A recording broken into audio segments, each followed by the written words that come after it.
Hi, it's Therese and I'm here for Altenew, and today I'm going to be colouring with Prismacolor pencils on the Parchment Cardstock.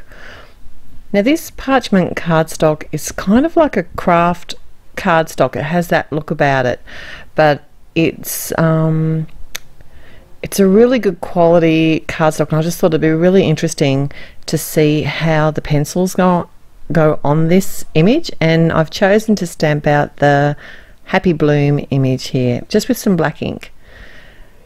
Now I can't even really say that like there's a texture on the cardstock, but maybe it's very subtle.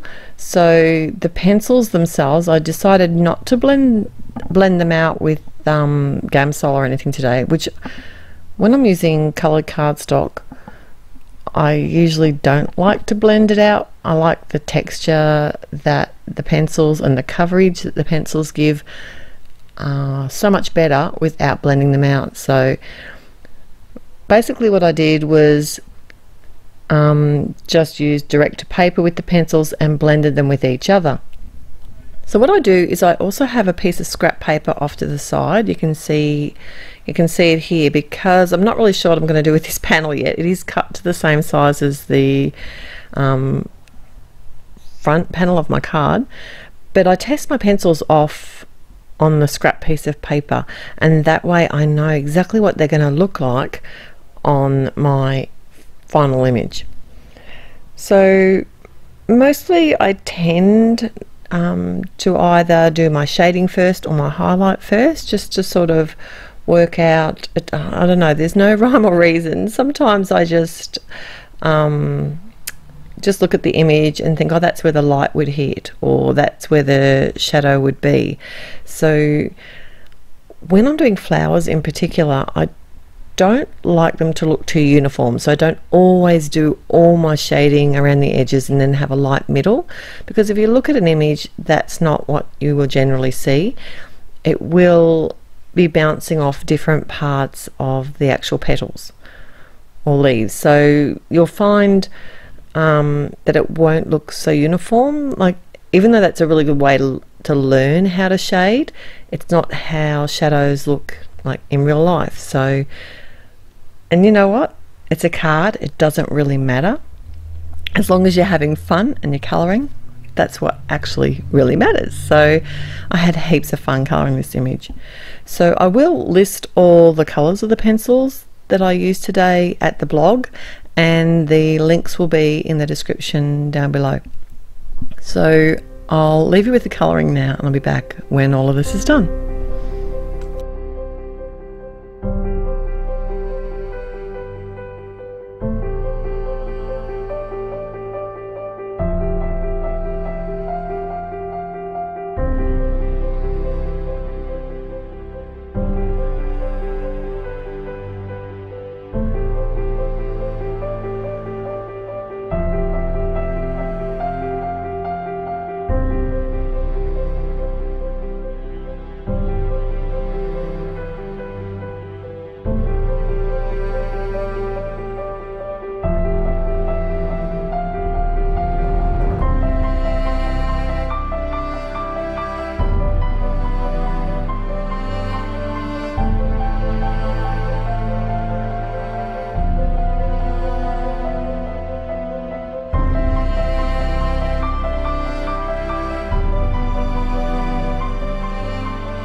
So when I'd finished colouring, I do find the Prismacolor pencils in particular do have what they call a bloom, so they do cover some of the black outline areas a little bit and you lose a bit of the crispness.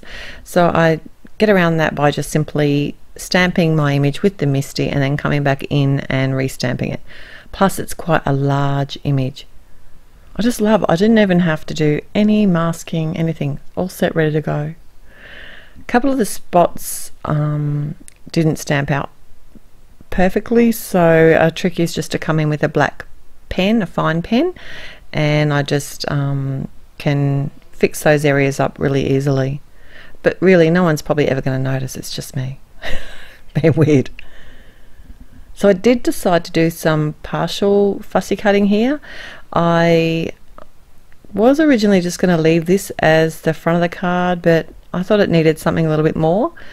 So I drew a line across the base. There isn't a coordinating die for this particular image. There is a coordinating die for the stamp set itself.